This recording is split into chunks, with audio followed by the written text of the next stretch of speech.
On this episode of my so-called podcast, we'll go back to July 19th, 1996. That's right. We're going to talk about the album Static Prevails by Jimmy Eat World and the movie The Frighteners by Peter Jackson. Ooh. Like the past. The movie never changes. It can't change, but every time you see it, it seems different because you were different. You see different things.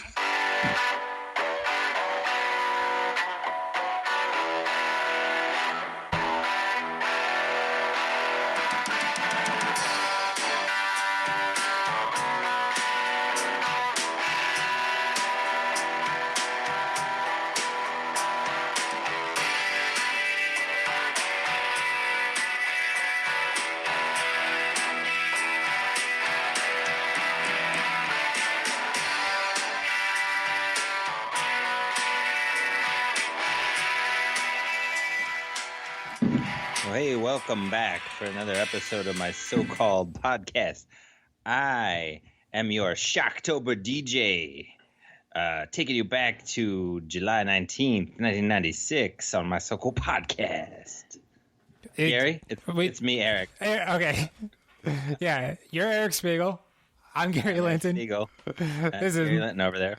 This is my so-called podcast. It's a podcast. We go back to a week in the 90s. We look at an album. We look at a movie. We talk about it. Get over yourself. We talk about it. Yeah. We talk about whatever we want to talk about. Forget about it. Just forget about it. Fugazi. Exactly. We haven't talked about Fugazi yet. They are a 90s band. This week, Eric, you said we were talking about... no, I'm the one who said that. I get us confused all the time. Do you want me to say it again? Well, I'll say it. Static Prevails by the album... Or no, the album is Static Prevails. The band is Jimmy Eat World. Mm-hmm. And the movie, because you mentioned Shocktober. Shocktober. It's and I guess Rocktober for Jimmy Eat World's that album. I'm sure they think it rocks. Emotober? Yeah, well, it's The Frighteners by director Peter Jackson. Yeah, that's right. Peter Jackson, in between Heavenly Creatures and The Lord of the Rings, made this movie. Yeah. We'll talk about that in the second half of the podcast. You see, what we do is we take the podcast, we split it in two. First half, the album. You put some locks exactly. and some capers. On the second half, we toast it. A nice toasted half of the podcast with some warm cream cheese on it. And you put those together. We're such a New York podcast. We got the New York gangsters. We got the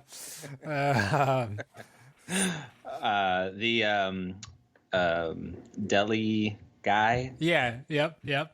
Deli guy. Right. The deli guy. See, I could be in the writer's room on SNL. I'd be like, deli, guy. Maybe one of you guys can do a deli guy character. You know, like a guy who likes deli? Yeah. The possibilities are endless. Where does that word come from, delicatessen? Well, I think it comes from a French movie that I believe was in the 90s. Our friend Jean-Pierre Jeunet. That's right. That was back when he was working with his partner. Yeah, they did. The partner didn't do Alien 3 or Alien Resurrection. It was just Jeunet by himself, right? Right. He did that, and then he did Amelie. Right. I don't know how that's the same director, but whatever. I think there were other people who had a hand in Alien Resurrection who was like, we'd really like the movie to be like, we know you're the director, but we also want the movie to do this. Right. That's probably true. Yeah. I think that was David Fincher's beef with making Alien 3. Yeah. So a lot of are you sure you wanna? Yeah, and it's funny because that movie turned out pretty bleak. I wonder what he wanted it to be like. Yeah, well, I'm sure Ripley would have a split personality, and all the planets would get blown up at the end. Right. There's an alien, but he's killing people on the spaceship according to the 7 deadly sins. That's right. Yeah, exactly.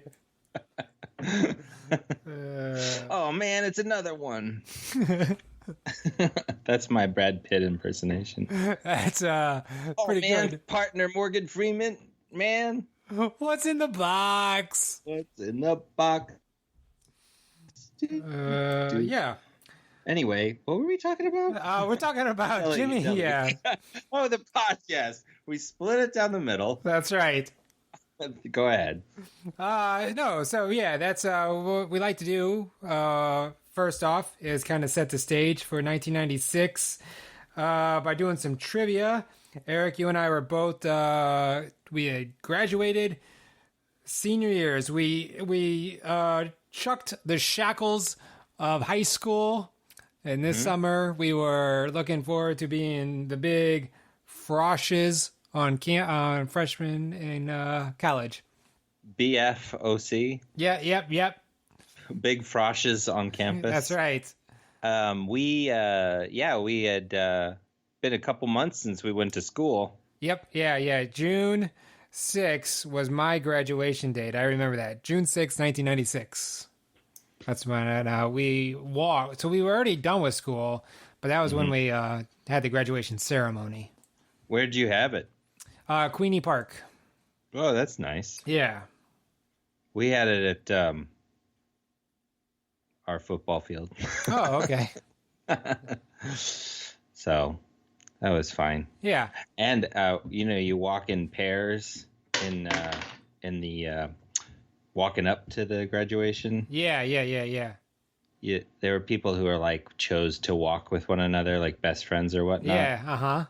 And I walk with this girl Dana, who is my friend, but now she's like an extreme NRA right wing activist. Yeah, she's pretty crazy. We don't need to talk about her. I don't want to. I'm just saying that's what happened to me in 1996. Yeah. Well, all right then. You weren't listening to Jimmy Eat World, were you? I don't think a lot of people were listening to Jimmy Eat World in 1996. I think that summer I listened to a lot of the Cranberries' third album. Oh, okay. The one where it was yellow.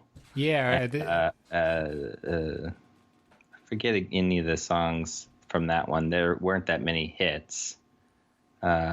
Neat, free to decide. I would say, the one where they're on the couch on the cover, but that's their first three. Second one. Well, I think their first three albums, they're sitting on the couch. True. That's true. Oh, you had a good one, Locked and Loaded. Yeah. Sorry. That's okay.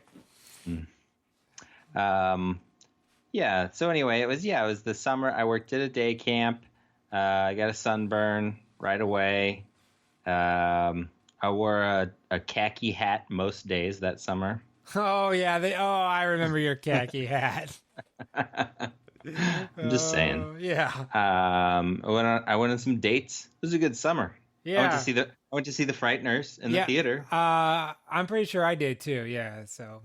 Yeah, I saw it with my best friend and my parents. Oh, at least you didn't say I saw it with my best friend, my parents. Yeah, semicolon would really throw you off there. That's right. I probably saw it with my friend of the podcast, Greg, my brother. It's so weird that's his last name. Yeah, exactly. Yeah, so it was a good summer anyway. Yeah. Well, should we go into trivia? Sure. I'm winning, so I'll ask you first. Okay. I'm winning 13-12. We play 3 questions an episode to get to 20. Whoever wins gets stakes from the loser. Okay. Gary, what actress, in anticipation of her nude scene with Leonardo DiCaprio, flashed him the first time they met? Is that Kate Winslet? That is correct. All right. Ooh, Gary. Yeah. Cha-ching. Did you ever hear that story before? I had not heard that story, no. That's hilarious and charming. Well, yeah. Kate Winslet is totes adorbs. Yeah, she always has been. Yep. Those two really did okay for themselves, didn't they? They did. Hey, all right. Eric, what Coen Brothers movie takes place mostly in Minnesota despite its title? Oh gosh. You got Arby's all over me, Ned. Yeah. Yep. That's Fargo. No, it is Raising Arizona. Weird. It is weird. No, you got it right. Fargo. Fargo. Um, I think it was there. Oh, no, Miller's Crossing. that takes place in New York, right around the corner from this deli Ah, yeah. that I've been going to. Sit down, I'll tell you about it, young man. Oh, deli guy. I love him. I like a good small pickle. It's not very juicy. It's delicious though. Goes with the rye bread. You dunk your rye bread in the pickle. Oh, Eric, juice. you're gonna ask me now. I get my second question. That's how it goes. Okay, good. What city dimmed its lights for 10 minutes when Dean Martin bit the dust? A lot of people will probably want to say Reno or maybe the Branson, but I'm going to go with Vegas. Branson. You're right. Yeah. Lost wages. That was a tough one to get. Like, I mean, what other city would dim its lights? Like, it's between Vegas and Vegas. Right. Yeah, that wasn't. What scandalized banker watched from prison as grandson Gary Hall swam at the 1996 Olympics? I don't know if that's a good one. No, I don't like that. You're right. I don't like that. No, I don't like that one. I'm going to give you a different one. Who lost his most eligible bachelor status when he married Carolyn Bessette in 1996? Is it JFK Jr.? That's correct. Yes. Nice. How long after that did he die? Not too long.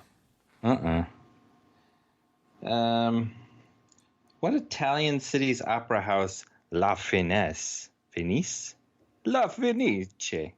named the Phoenix? It probably is La Fenice. Yeah. For surviving an 18th century fire burned down for a third time.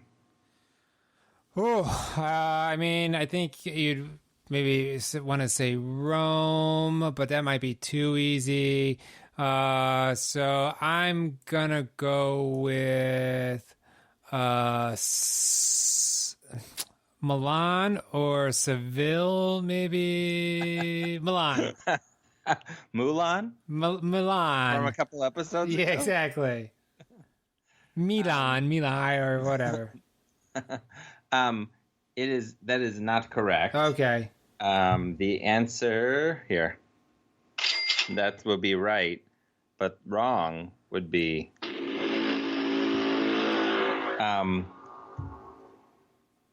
it's Venice. Venice. Yeah, that was an option too. I mean, there's so many Italian cities. That's true, there are. Yep. Who was the first African American featured on the cover of Sports Illustrated swimsuit edition?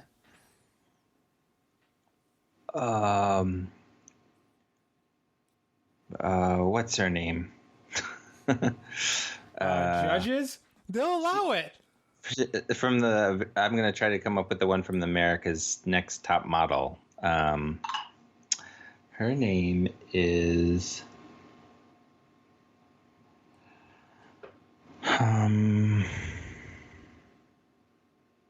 I cannot think of it. Okay, I don't know. Okay, Tyra Banks. Yeah, that's her name. Yeah. I don't know why I couldn't think of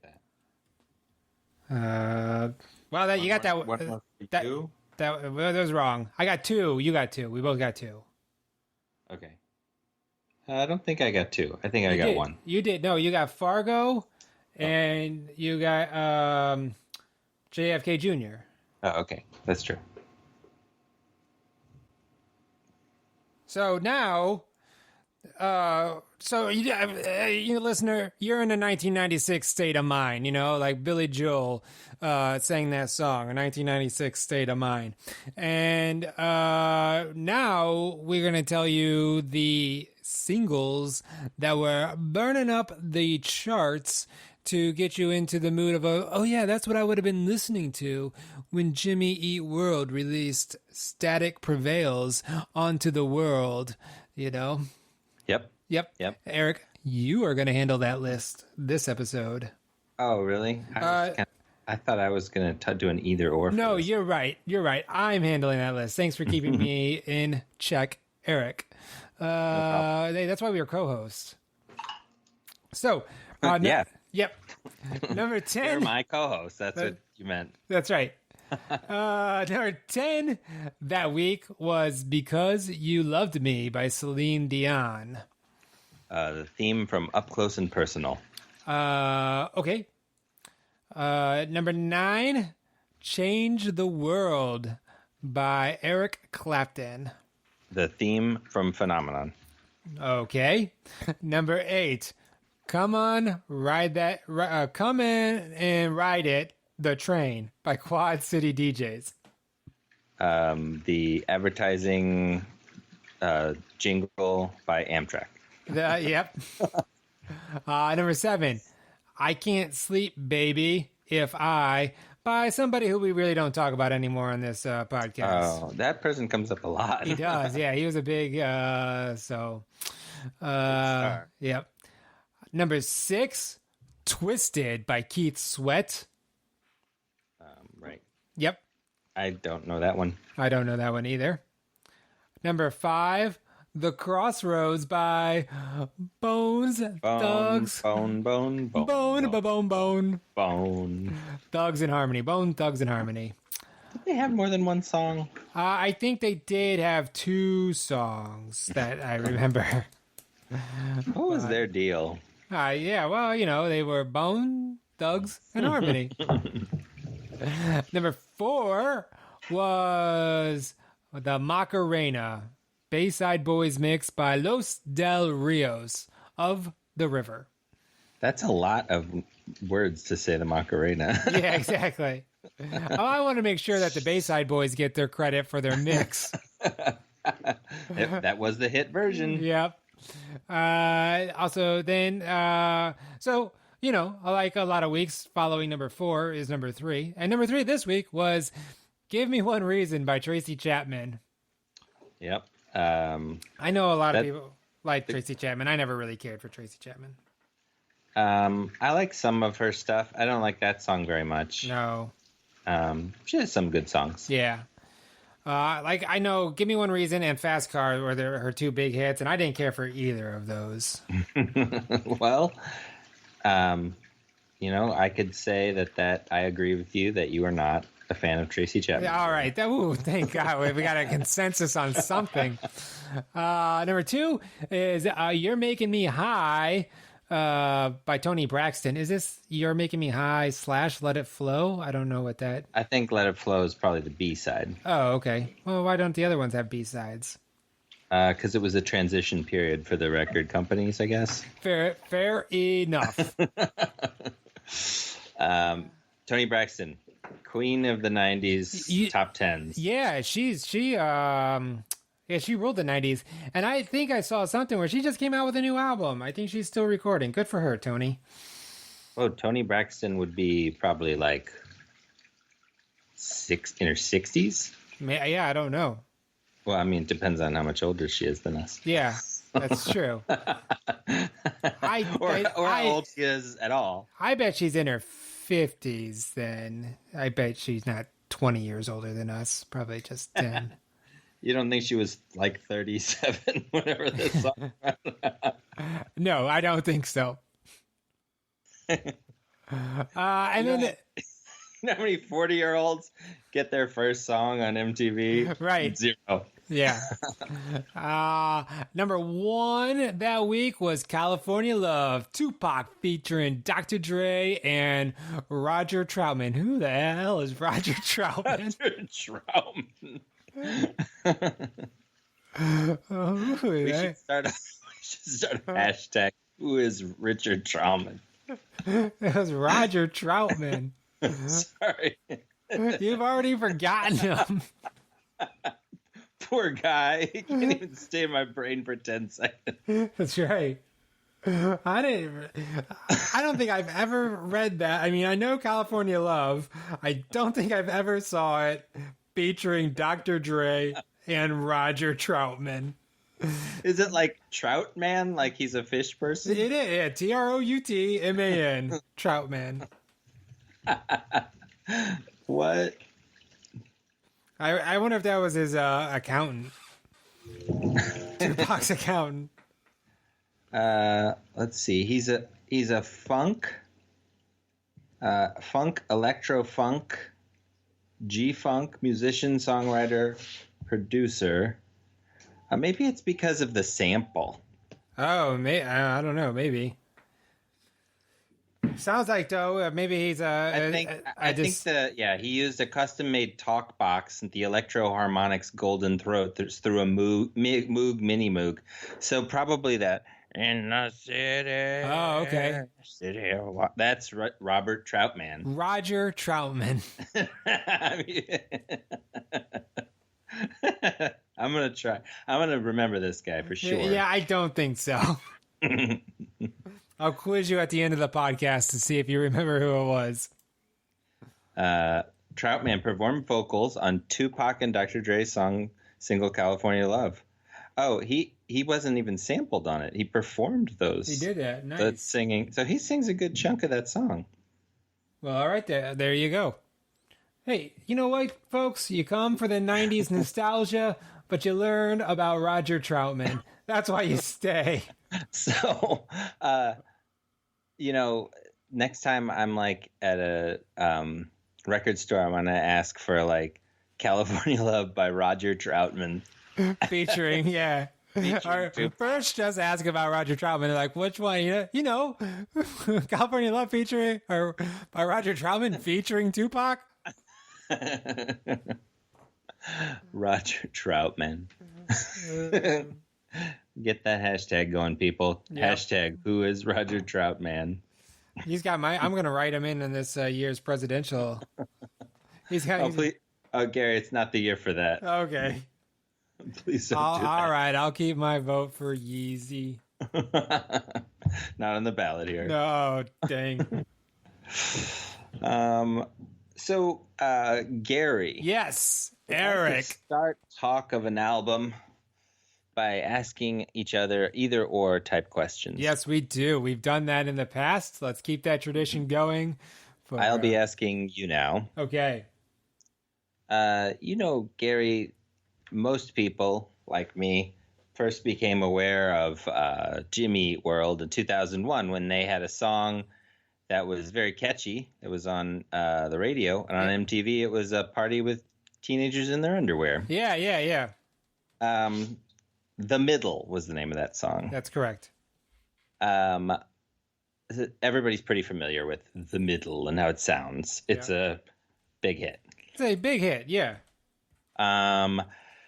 So, either you can hear the band that recorded the song The Middle on this album, even a little, or does it sound like a different band altogether? Yeah, this album does not, I could not hear the band that made The Middle in this at all. I will start out by saying, even though The Middle was a big hit, and I've heard it plenty, I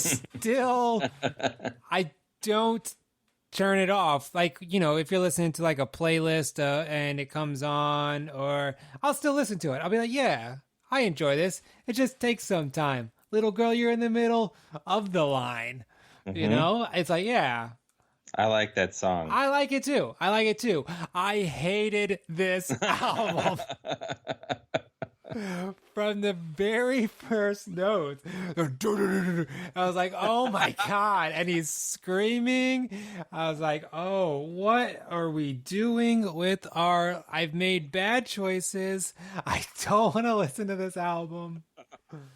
Right. whenever you hear the first couple songs and you're like, there's 14 songs on this album. Yeah, exactly.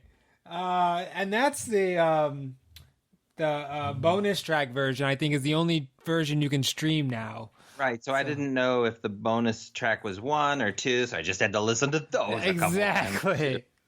The things we put ourselves through for our faithful listeners, This Gary. was not. Yeah. So it's real. So Jimmy Eat World apparently, I don't know. I wouldn't call this emo. I know you made that joke at the beginning, or whether this was. So it's considered emo. And this is considered emo already. In particular, whenever it's coupled with the next album. But yes, Okay. A lot of people think of this as being emo or like emo roots, because it's obviously the same year as, just year after Pinkerton, which is sort of like the grandfather of all emo kids. Oh, see, I don't know if I would really consider Pinkerton emo.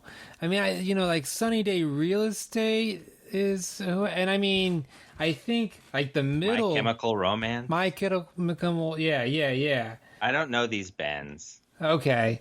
But Fall Out Boy. yeah, and I think I guess I don't know what I would consider, because I would never have considered Weezer's Pinkerton emo. But maybe. Well, I mean, one of us has read the Wikipedia page on emo today, and the other one hasn't. Yeah, That's what we're learning right now. Exactly. So, but this album Is really good. it's no he. So there's a lot of screaming. It's not singing, I don't think. Well, there's two different singers. Right. I think one of them became the main singer after this. Okay. And I can't tell them apart because they both sound pretty bad on this album. But I could tell there were two different people. Well, and one of them is my cousin. Not really, but we have the same last name, Linton. I noticed that. Yeah. He's the founder of the band. Yeah, it named Jimmy Eat World is after his brother or something like that. Even. Okay, so the two singles for this, I tried to focus on and listen to them 3 times instead of the 2 times as the other. And I will say that Rockstar, in particular, the first single, and then 17, the second single, are probably better than what the other stuff on the album is. They grew on me a little bit. Okay. You know a song I hated? The 7-minute one? The Digits, yeah. Track 7. It was like their Stairway, man. It was long, so, different movements. Right. It's like, and I hated the different parts of it. Like, I'm listening to it, and the beginning part is just kind of like, this guitar, and it's like, what is this? And then it kind of fades away, and it's like, okay. And then he just yells into the microphone, and it's like, what is this now? And then you look down, and you're 2 minutes into a 7-minute song. And I was like, I don't know if I can make this podcast anymore. Yeah, it was rough. It was a rough go. I'm not. Because I've been listening to The Stand on audiobook, and several times in the past few days, I've had to make the choice of not find out what happens next in The Stand, but listen to this album. Right. It is, and again, I mean, I think they're talented guys. Not as talented. I think they were young on this one, and they weren't as talented songwriters. I mean, I don't know. Like I said, I like the middle. I don't know what else is. So I think that it's hard to even overstate how different the middle sounds from everything on this album. Yeah. Like, it's so polished and it's so poppy. Yeah. And it's like overproduced at the wazoo, where like you can hear the at the beginning of the song. Right. Right. And this is just a mess where it doesn't sound like anyone was in control. There's no artistic vision. There's a lot of screaming. Again, I think they were young, right? Yeah. But I mean, the Beatles were young. So that's not an excuse. No, a lot of young people write better music than this. Yes, yeah, exactly. And were they really that young? I mean, how do you know that? I mean, I don't know. Oh, they were pretty young because they lost their first bassist because he went on his Mormon mission. And then they had to replace him with a different guy. Yeah. Which then made me wonder if they're from Mesa, Arizona. I wonder if the whole band is Mormon, sort of like the Killers are Mormon. Right. Yeah. But I couldn't find that information. Just that they lost their first bassist to his mission. Well, yeah. That is one of the most holy reasons on behind the music to lose your bassist. Right, yeah. It wasn't heroin. It's not like in Spinal Tap where, the drummer drowned, choked on his own vomit. Right. Where'd your old bassist go? Oh, he's out trying to save people's souls. Right. The Red Hot Chili Peppers, had to find a new good guitarist because of heroin, but right, not Mormonism. Right.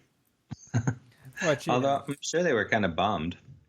Yeah, right. Anytime you have to get a new member of a band, you're bummed. Except Pearl Jam, they will also like to go through drummers. Right. Yeah, that's true. It's interesting that the Beatles were even able to agree to break up, because what if just one of them left? The other ones could have continued being the Beatles. Well, right. Well, and I think that's definitely true. But I mean, if we're going to talk about the Beatles instead of this horrible, horrible album, I believe it was Paul McCartney who left. He was the one who left first. And then I think the other three were just like, well, yeah, we're done too. I guess the thing is they were in sync enough to agree to that. Oh yeah. But they couldn't work through it to get, write songs together. And what they should have done is probably something like, again, Pearl Jam. All those guys have done plenty of extracurricular activity. It's not like their only music is Pearl Jam. And I think that has kept them going for so long. Right. That and their 6-city tour, or 3-city tour with 2 dates in each. Yeah. That's not wearing them out. No. It's we'll be in Seattle on these 2 days, and 3 or 4 weeks later we'll be in Chicago. Well, right. I mean, they don't need it really. It's not like they need to be road warriors these days. Nope, just stadiums. Yep. So, Pearl Jam. Can we talk about Pearl Jam or the Beatles? I love it. So anyway, I think Rockstar is probably the only possible listen. I guess episode 4 is at least a slow song with a melody. I didn't think it was catchy. No. And I kept trying to listen to it closely to see if it was about Star Wars, but I don't think it is. No. Yeah, I didn't get the lyrics. Caveman, the track 8, I think that had them both singing, and they were kind of harmonizing a little bit, and I was like, well, okay. I mean, at least it's different than just screaming in the microphone on a couple of these other songs. It's funny that you mentioned that, because there is an offshoot of emo called Screamo. Okay. And it's lots more screaming and less singing. Yeah. Softly. And it's funny that this album is not considered screamo. It is considered emo. But there's an awful lot of screaming. Yeah, I mean, I guess that is funny, Eric. Well, I mean, I thought mildly interesting is what I was using funny for there. Okay. Yeah. It's the song 17 was remixed and used in the film Never Been Kissed with Drew Barrymore. Oh, okay. And in exchange for using it in the movie, the band asked to meet Drew Barrymore. Nice. I can respect that. Again, I think, they seem like good guys. They're Mormons. They're trying to save people's souls. Well, one of them is at least. I could not verify the faith of the rest of the world.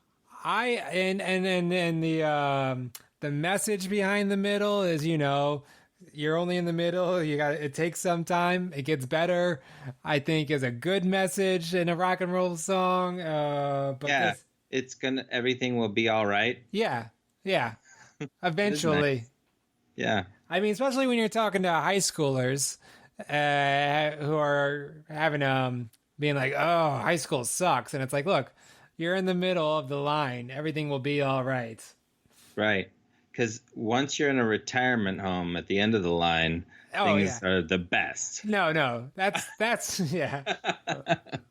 I mean, they don't go so far to be like. The older you get, the better life is, for sure. Well, no, that's.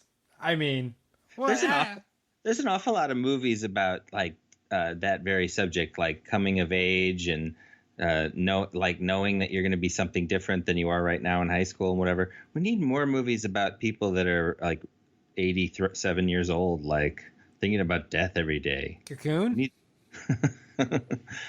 I mean, taking it seriously though, like Grumpy Old Men. Yeah. You're right. A serious film of grumpy old men. So anyway, Jimmy Eat World.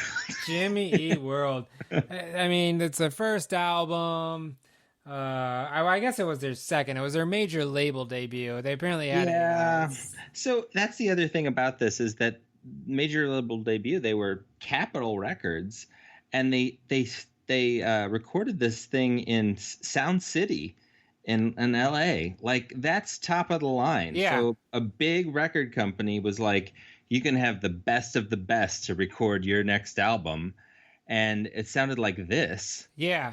Which, I mean, maybe they sounded, I didn't listen to their self-titled original album, but maybe they were trying to become something for the record company. Like the record company wanted something and they were trying, but it wasn't really what they were about. Yeah. So it just becomes sort of a mishmash. I mean, I remember reading, I think they were more punk at the beginning. And I think, this goes into that punk ethos. I mean, they definitely have, they're playing loud and fast. That's what this. But there's also ballads and touchy-feely lyrics, and I think that's what they mean by emo. Well, yeah, that is emo. Yeah. What's like the quintessential emo song? Yeah, I don't know what I would describe as. Probably like that Fall Out Boy song. You're right. What was their big hit? I don't know. Or maybe The Middle. I would consider The Middle the quintessence. Not emo. Yeah. They weren't emo anymore then. They were a different style, I think. Well, all right, then. Say you're blowing my mind. Well, they do sound really different. Yeah. And I don't think that I don't think this emo. I would not. So that's the thing. I would not consider this album to sound anything like Pinkerton. So it's like when you're saying emo. I don't know. Whenever it was big, that was the early 2000s, early to mid 2000s, and I was busy at school. Right. I did not get into the emo. I didn't really get into new trends of like wearing long dark bangs or skinny jeans. Like that wasn't. You would look good in some skinny jeans, though. I would have looked better in skinny jeans in 1996 than I do now. Well, yeah, that's true. I think skinny jeans on a 40-year-old is pretty gross. I mean, you can make it work. I mean, if I want to make people uncomfortable, if that's the goal of my outfit. Yeah. See, post-hardcore, whatever. I don't know what the probably like a Sunny Day Real Estate song. Well, you can come back to me in the second half with the answer to that, Gary. Okay. We have to rate this album. Yeah. I guess we do. I mean, sure. I think we would give it stars on a 4-star base system, where 4 stars is a well-deserved classic status. 3 stars is, pretty listenable, pretty good. 2 stars is like, well, I guess that's why I never picked this one up before. And 1 star is like, oh my God, what were they thinking? This is unlistenable trash. Yes. Well, I'll give it 1 star, Eric. Yeah. I mean, I think this is one of the ones that, for me, felt like a really big chore to get through. Yeah, it was. And again, if you like it, more power to you. No judgment. It's just not. And I know, like, we've talked about, I know in the past other episodes, like, I think Tool, I was like, oh, yeah, 1996, Gary would have probably liked this, and he should have listened to this more. 1996, right. Gary would not have liked this either. Yeah, I don't think it was certainly not on my radar. No, not back then. It sort of reminded me a little bit of Sponge, but Sponge is at least a little more unique. But it sort of reminded me of music that was out around that time that sounded sort of like Sponge that I just avoided. Sponge, yeah, 16 Candles. That was a good song. It was called Mally, actually. It wasn't, because it was about Molly Ringwald. 16 Candles Down the Drain.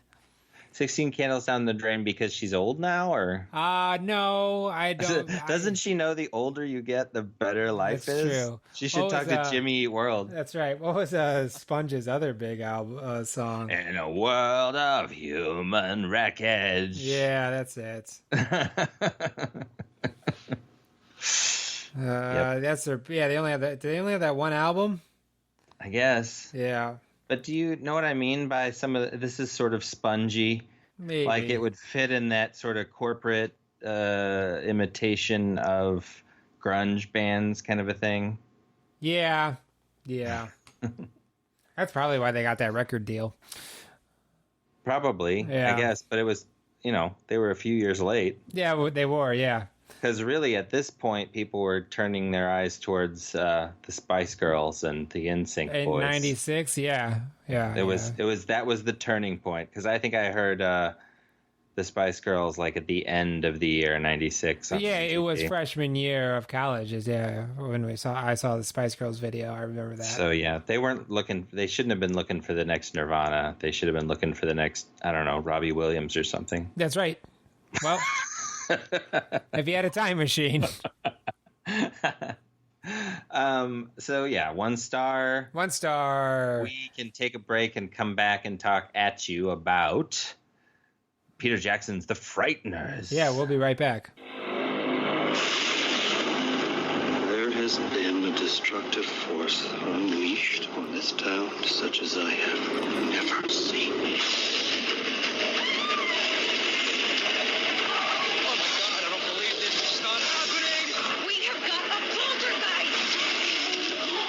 Okay, well, folks, I can do a clearance, but it's not going to be cheap.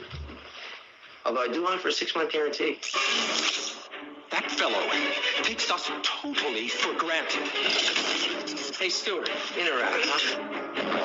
Frank Bannister had a remarkable ability. Psychic investigator? To communicate with the dead. You could see spirits? Emanations are normally confined to the cemetery. You cannot push spirits around! Although they do escape.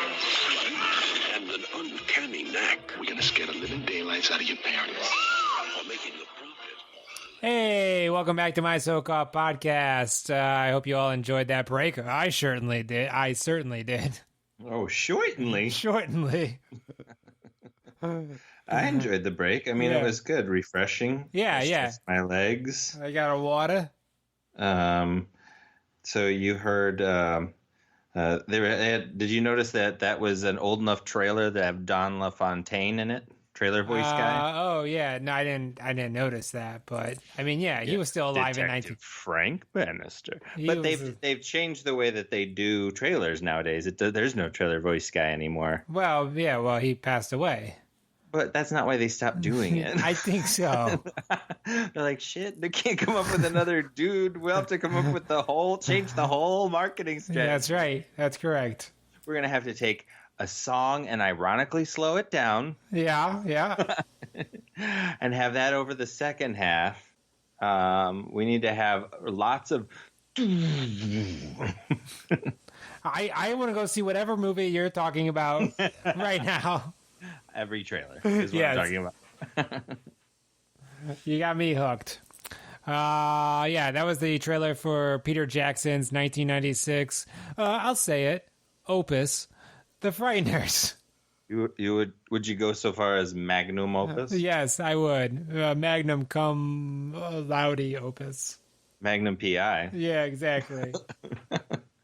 Um, yeah. So as I joked earlier, Gary, this was between Heavenly Creatures and Lord of the Rings, and I think you can see the connective tissue. It's all right there. Well, Heavenly Creatures is about some murderers, and The Frighteners involves some murdering.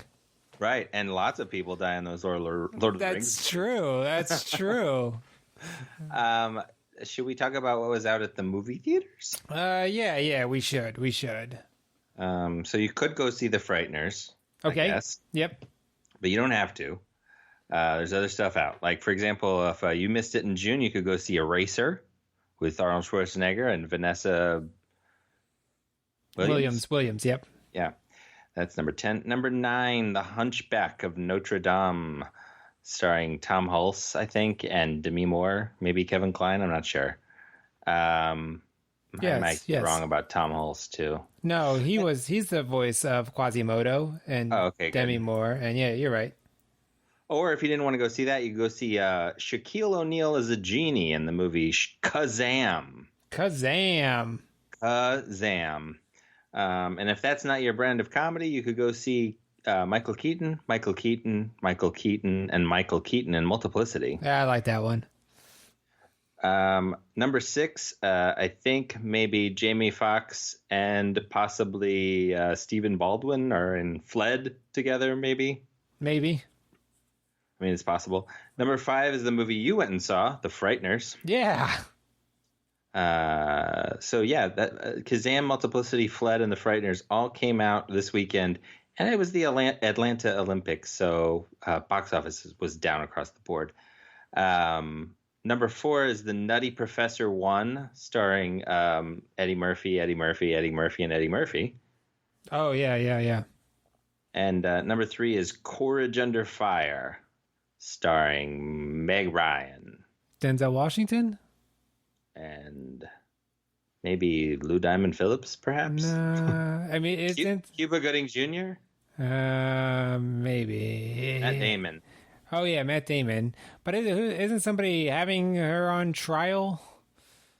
You can, is it Tom Cruise? Oh, I don't know. From A Few Good Men? No, maybe not. I don't. I've never actually seen Courage Under Fire, I don't think. I think I have, and I don't remember it. It's like a fairly convoluted plot. Yeah. Meg Ryan, she was so big. She kind of fell. She was always kind of a small person. Well, I mean, it was the movies that got small. Yeah. She's always 6'5". Yeah, exactly. Number 2, Phenomenon. I mentioned that earlier too. Yeah. John Travolta speaks Portuguese in half a minute. He learns Portuguese, or he actually speaks Portuguese? He learns and speaks it all immediately. Nice. Like he sort of glances at a book. Well, because he's an angel. And then, no, that's Michael. Okay. This is Phenomenon. I can understand why you'd be confused, because Michael came out the same year at Christmas. Yeah. Well, you can't... They both came out the same year, and they're like fluffy family romance, PG. You can't fault John Travolta for trying to make all that, money that he could after his Pulp Fiction breakout again. Yeah. Yeah. Well, it wasn't just Pulp Fiction, because he was able to parlay that into Get Shorty, which was also an excellent movie. Yeah, and he's excellent in it. You're right. Uh-huh. He does. Yeah. Good in it. And, he became a minor action star for a little while, which was funny. Yep. It's funny how he was cast in Pulp Fiction for being kind of this schlubby guy, kind of past his prime a little bit. Well, and I think that works in Get Shorty, too. He's kind of an older, he's street smart, but, he's older and everything like that. But yeah, didn't he Face Off? I don't know what they were thinking. Broken Arrow. Yeah, exactly. And he's like, I'm the king of the world. You know what we need to do? Oh, he's not Go in. field Earth. Yeah. Anyway, so that was out. Or you could go see Independence Day. It's third week of being released. Came out around Independence Day. Still raking in the dough. Another $20 million for its and $200 million at the time. You know how much domestic box office was for the first Independence Day in 1996, Gary? No, I do not. $306 million, and international 511. So a total, it almost made $1 billion, made $817 million worldwide. Wow. And it's really good. Yeah. Wait, no. It's not good, unfortunately. It's not that good.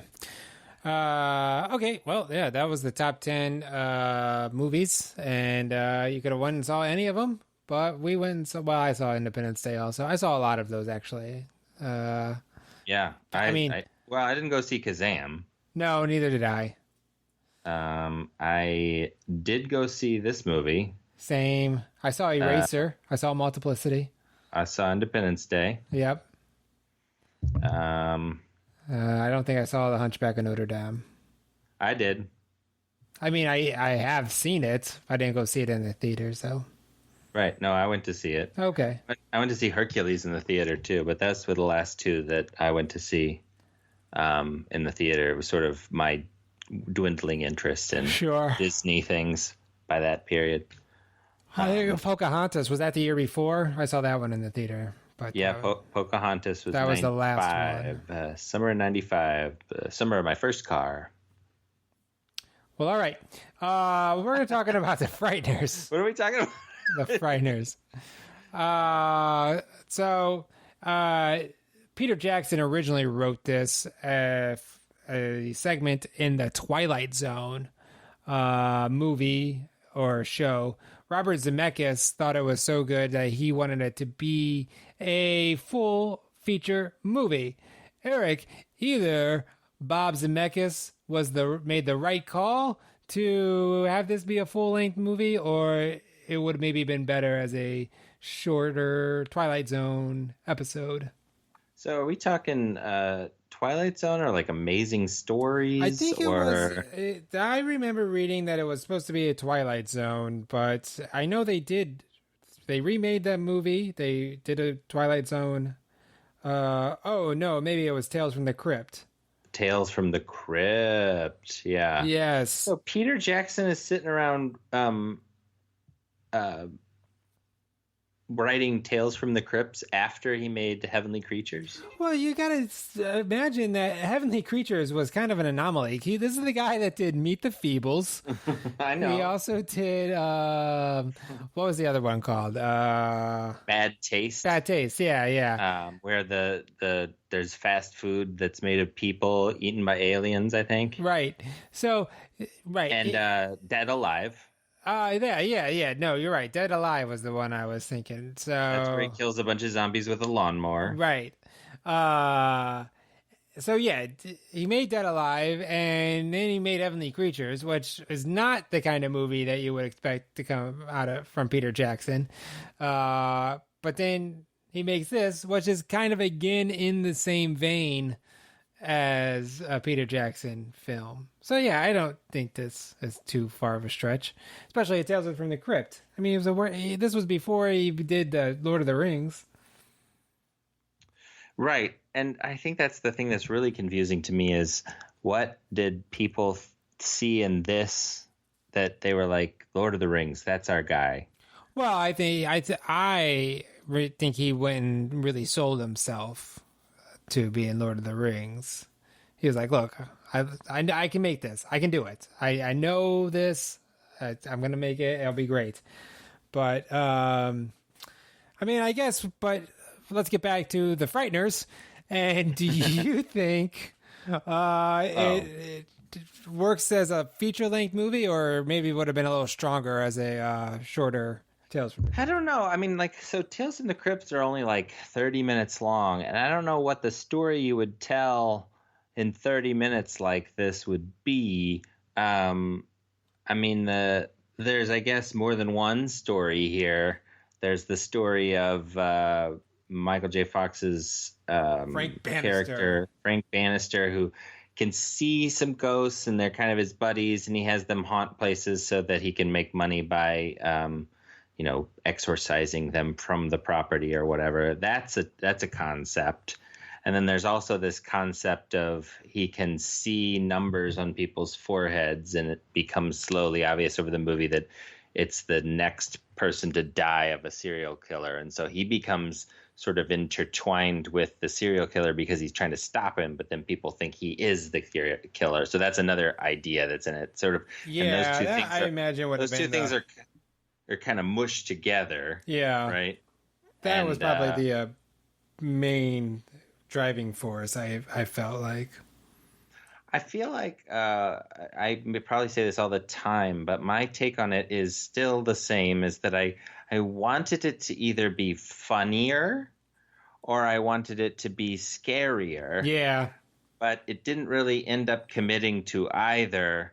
So it's this weird rated R family comedy, basically. Well, right. And they were trying to not have an R rating.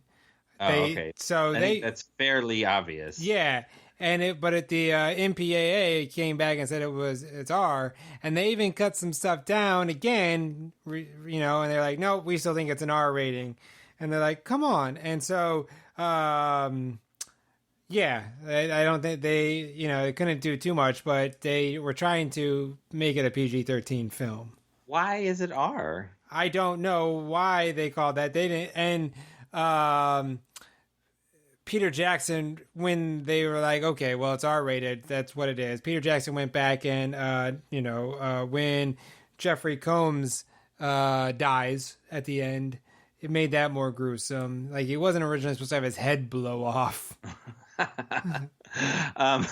That is suffers quite a bit by being such early CGI. Yeah. Because it just, I watched this with my kids, and I wasn't upset that they saw that because it's like so obviously a cartoon. It's like Roger Rabbit. Right, yeah. I think, speaking of Robert Zemeckis. Yeah. But I think if they would have just commit to a family kind of a vibe and tried to be funny with this concept, I think they could have done it. Or if they wanted to go the sort of Columbine style killer rampage thing, then they probably should have had the bad guy be a little more menacing. I mean, I know that some people are really unnerved by Jake Busey with blue eyes, but I don't know. It doesn't really scare me. And then whenever he's not Jake Busey, he's he's a Dementor. I mean, the Grim Reaper. Yeah. But he looks like a Dementor. Well, I mean, I think you got your classic Grim Reaper in a long black cloak. I think the Dementors kind of looked like the Grim Reaper. Okay, good point. Yeah. But I can only think of things in relation to Harry Potter. That's right. I forgot about that. I forgot about your ailment. So those are the two main concepts. Frank Bannister is both the wrongly accused serial killer and Ghostbuster. Right. Phony Ghostbuster. Yeah, and yeah. It definitely feels like Ghostbusters is something that. So, I mean, he starts out and it sets the stage that Trini, what was her? Alvarado. Yeah, she's new in town, and first it starts out with the carpet attacking Dee Wallace. Right. Also, so I'm like, okay, bad CGI. Okay, E.T.'s mom. Yep. Okay, or is that Joan Allen? Nope, it's E.T.'s mom. Yeah. And then, Peter Jackson, I read Peter Jackson chose Dee Wallace because of her role in E.T. He probably was a bigger fan of The Howling, which is a Joe Dante werewolf movie that she was in the early 80s. Sure, yeah. And I guess you can go ahead and inject something. But I'm telling you what I read. Peter Jackson chose D. Wallace because of E.T. Well, all right. Then I stand corrected by whatever you read. Because he was like, she was so innocent and good in E.T., people would not think she was, the twist at the end is she's involved with the killing. And so Right. he thought that helped set it up. I guess.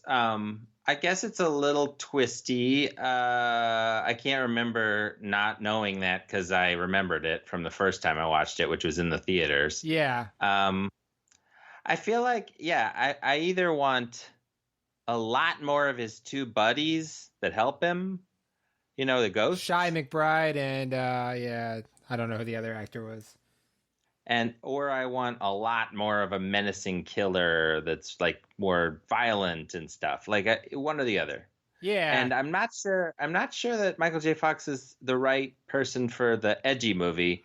He's okay for sort of the Marty McFly past his prime kind of a thing that he's doing here. Yeah. But I still don't know if he's the right actor for a horror movie anyway. Yeah, I don't know if I bought him as much this time around either. I think, when I've seen this before, I never had a problem with him. But, watching it this time, it was kind of like, I don't know if he was the right choice. But that was, Bob Zemeckis' call. He said... Well, right, he owed him. Well, I don't know if he owed him anything. I mean, I believe Back to the Future made Michael J. No, they were close. Right. But Bob Zemeckis said, you should do Michael J. Fox. And, of course, Peter Jackson was like, yeah, good idea. Yeah, I guess I'll use... Yes, it will be good. Exactly. That sounds like a good idea. I was thinking of this... I was thinking of Vito Mortensen, but I guess... Just think about how much it would change the entire movie around if you had somebody kind of menacing and sinister as the good guy. Like that'd be kind of interesting. You got Vincent Price. Yeah. You should have had Vincent Price. Or like Udo Kier. Wait a minute. I was just thinking though that John Astin is in this movie. Right, and Sean Astin is in Lord of the Rings. Yeah, that's not an accident. Oh, it wasn't? No. Oh. Peter Jackson made both movies. Oh.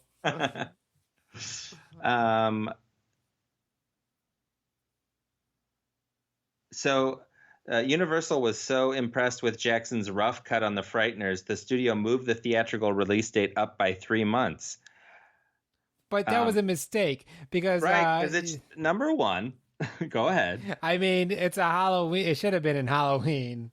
Right, it's a Halloween movie. Yeah. It's a Halloween movie. Right. It's Shocktober. The haunting season.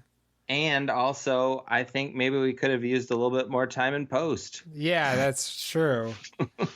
I mean, it's a fun movie. That being said, it's a fine movie. I don't think there's anything wrong. Jeffrey Combs is doing both D. Wallace and Jeffrey Combs are having fun and playing their parts to the... They should have got Barbara Crampton in this thing. She's had a real renaissance lately. Okay. What? Barbara is the I'm not following the through line. Okay, so Barbara Crampton is the actress in Reanimator with Jeffrey Combs. Okay. So they could have had her in this too, is what I'm saying. Jeffrey Combs. Sure.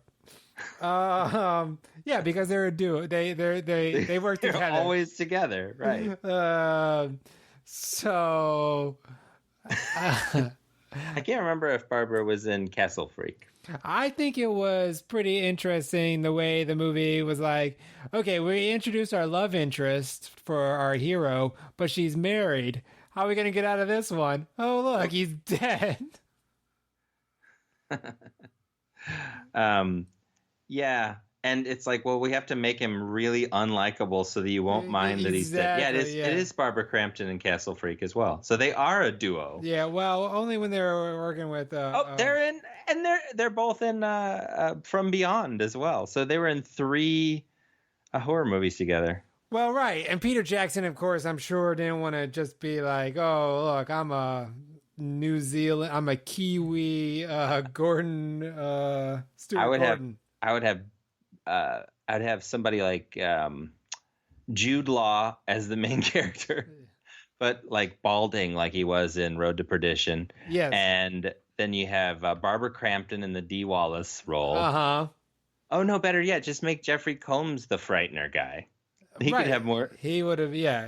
That would have been the way to go. If it were a really micro-budgeted movie, you'd have a totally different cast, I'm sure. Right, but no, yeah, this was, you had the Danny Elfman score. Kind of reminded me of Beetlejuice a little bit there at the beginning. Yeah, exactly. Yeah, Danny Elfman doesn't have as many ideas as you would think. No, I mean, he does, but... I like Edward Scissorhands a ton. Yes. And Beetlejuice and Pee-wee's Big Adventure scores are amazing. And Batman and The Simpsons. Well, yeah, Batman's got a good theme. I don't know if the whole score is that great. The Simpsons, of course. They'll go down in history for that. Yeah. I'm just saying, like, all the stuff we just mentioned are, like, in the late 80s. Right, yeah. He was kind of running on fumes by 96. But... he kind of said Danny Elfman saw Heavenly Creatures and told Peter Jackson, he was like, yeah, I'll score your next movie. I don't care what it is. If you want me to score it, I'll do it. That's awesome. It just happened. He should have said, I'll score not your next movie, but the next 3. Yeah, right. He should have. And also, this movie was production designed by Bo Welch, director of Cat in the Hat, Bo Welch. That was a big hit. I believe Bo Welch was also the production designer on Beetlejuice, so that's why I bring that up. Some people can't go from production designer to director of weird Dr. Seuss. I think we have another one person on that list who wasn't able to successfully go from production designer. Not everybody can make the leap, Gary. Right. It's sort of like it sort of feels like an indie horror, but it's got a lot of the trappings of a mainstream large budgeted movie, and it's sort of like it's sort of a Frankenstein. Sorry to interrupt. You're having your own podcast over there, the Welch cast. Exactly. More Bo Welch trivia, please. Yeah, I love him. I think it's so funny that he went from, he made that Cat in the Hat movie. So let's imagine that Peter Jackson gets $5 million and no restrictions. He can make it unrated. Do we think this would be a better movie? Maybe. Like, I feel like he's aiming for something for somebody else or something. Yeah, I mean, I think having Robert Zemeckis, it definitely has a Robert Zemeckis feel on it. It's almost like Zemeckis was too hands-on, and it's like, hey, if you want to make the movie, buy the screenplay and make the movie, because it definitely has some his touches on it, I think. Yeah, but he couldn't bother to lower himself at this point. Exactly. He's like, Maydeth Forrest Gumpeth. Right. Yeah, that's true. Right. And then it almost felt like Zemeckis was like, hey, can you give me a Tim Burton film? And it was kind of like, no, give us a Peter Jackson movie, know? And I mean, the guy is known for telling a mannered, very interesting story about true crime and gross out horror or comedy, like you mentioned. And they sort of gave him a third genre to make his big Hollywood debut on. And it's sort of like, I mean, it's not gross out, at all. No. It's definitely obviously pitched at PG-13. But it's also not really a serious, scary movie. No. It's not that funny. The romance is not believable or necessary. No, agreed. I mean, they could have been, yeah. I mean, she's obviously a psychopath if she's over her husband that quickly. Yeah, that's true. Even if she hated him, Right. it's still a loss to your life. Yeah, exactly, right. But she says that on their dinner, where it's like, well, the marriage wasn't going very well, and it hasn't been for a while. They throw that. Yeah, see, that was, yeah. And it's surprising because his co-writer is, Peter Jackson's co-writer, his wife, Fran Welch, or Fran Welsh. I got Bo Welch on my mind. Fran Welsh. Walsh. Walsh, that's right. Yeah, you think having that woman perspective would have been like, well, maybe we don't need to have her fall in love with him like that. Yeah, that would be great. Yep. If people just, I mean, there's so many good movies where they don't tack on that unnecessary love, just subplot that isn't even a subplot. Like, just, isn't it enough to like believe in the dead together and avert, a catastrophe of serial killer proportions? Like, Yeah. isn't that enough Right. to do together? But we've also got to have a meaningful connection. Yeah, I mean, yeah, it was not necessary. Yeah. Gary,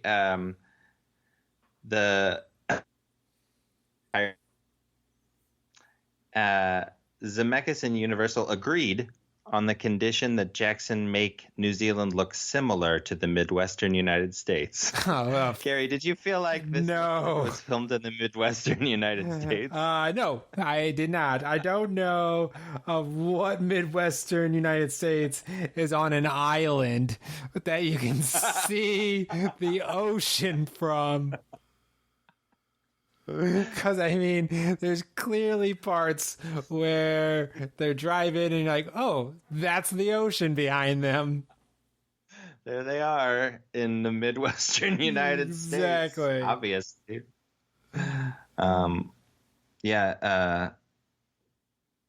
He filmed from May to November. He's filmed for a good chunk of 1995 to get all this footage. Wow.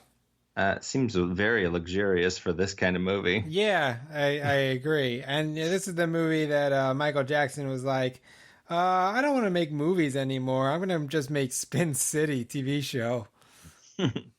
Michael Jackson was in this? Oh, no, Michael J. Fox. I think Michael Jackson was in it, though. I don't remember that part. We were talking about Michael Jackson earlier tonight, I think is why. Whether it's okay for us to listen to Thriller these days. Oh, I see. Yeah. Yes, it is, because you just listened to it for Vincent Price, who I mentioned earlier. That's right. I mean, the video, often cited as the best video ever made, directed by John Landis, who are also not supposed to enjoy. No, yeah, exactly. And then he had Max. Right. Who's I mean, I don't know him, but I hear he's a horrible guy. Yeah, that's what I've heard too. And he must be really horrible for it to trickle down this far. Yeah, exactly. Like, we're the scum of the earth. Yeah, nobody, I mean, yeah. So anyway, can you see the connective tissue between, like, is this more like the Lord of the Rings, or is Static Prevails more like the middle? Well, no, I don't see this as, I guess, yeah, oh, jeez. I mean, I think we got a lot of outliers.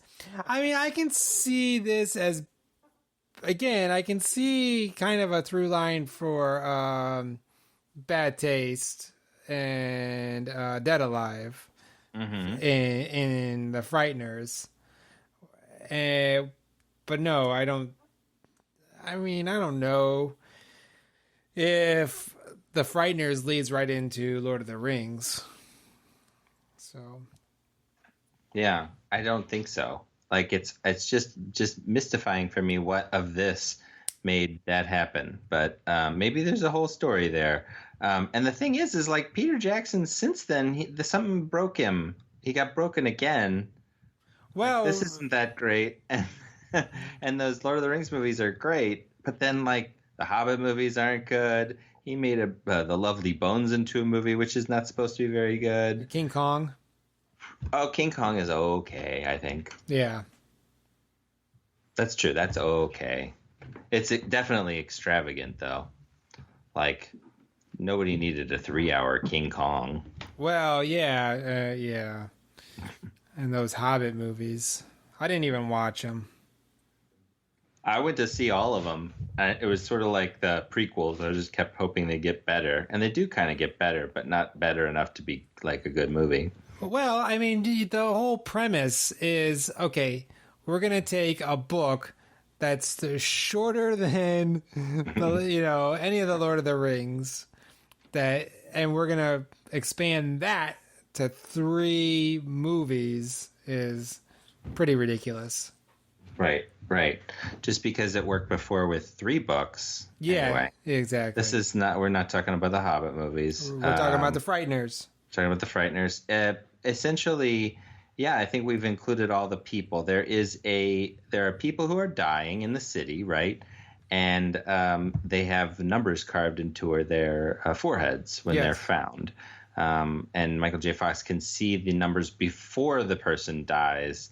He's trying to stop the killer, who looks like the Grim Reaper. His ghost friends try to help him. He's spending time with Trini Alvarado because her husband died, and she wanted to know like where the important papers were or something. But then they start trying to figure out the killings together. How does that work? Well, she so he sees the killings. She's at the she's at the jail when he comes. Why is she there? Though I guess because they suspect that he. Oh yeah, she was being questioned. Like, did Frank Bannister? Do you think Frank Bannister killed your husband? Mm-hmm. When he comes into the prison to confess that he might be the killer, and she's like, "Well, you're not the killer." But that's not where they meet. No, well, they meet so he drives over their lawn, and so he sends his ghost friends. They meet because he exercises their house. But then, like, why do they start talking after the husband's funeral? Oh, because she can talk to him. But then why does she help him with the killing thing? Because at that time, so she's convinced, he convinces her, well, he tells her the truth. Look, I can talk to ghosts. She believes him.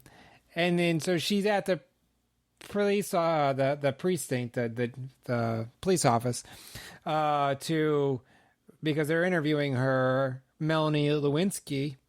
Yeah, Melanie Lewinsky. Yeah, has a cameo.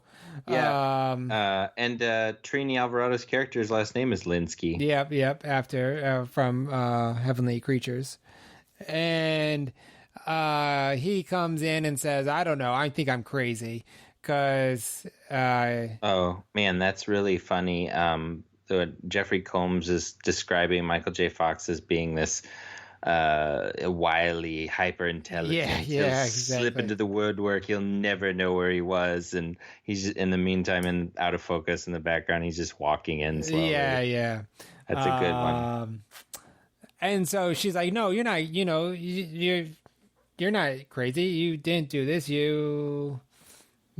So."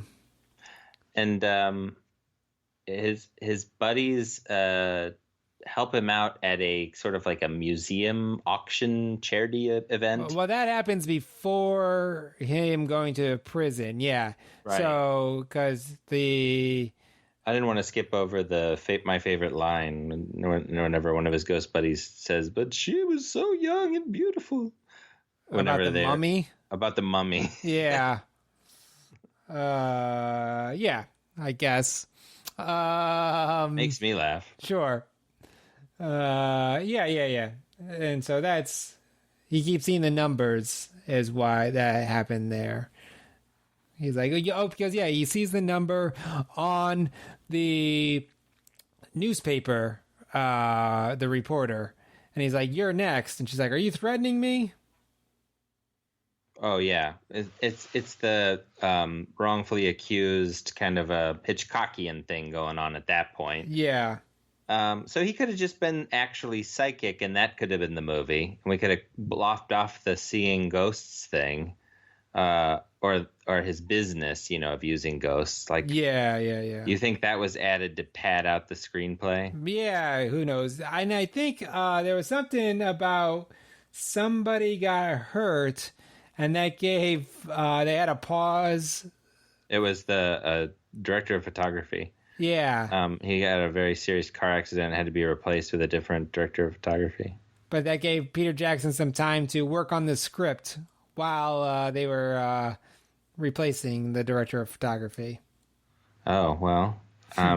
So he was you can work on it all you want, but I just don't know if they knew what they were going for. Right, and I guess that's kind of, I know not, like, look, even the best movies will get some rewrites during filming, but when you take the opportunity of, my DP got hurt, I can polish the script. Good luck. Of my big budget motion picture. Exactly. Debut. It's like, it's not the best sign that maybe you weren't ready for production. Right, right.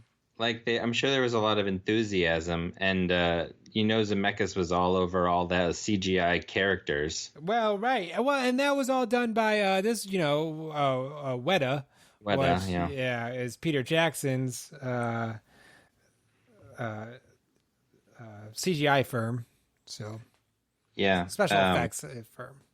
So, this was right on the borderland between Robert Zemeckis making real movies and Robert Zemeckis making cartoon movies that look really creepy and do not pass the uncanny valley. Yeah. And then Welcome to Marwen. Yeah. Yeah, I don't know what happened to Zemeckis. Yeah, I don't either.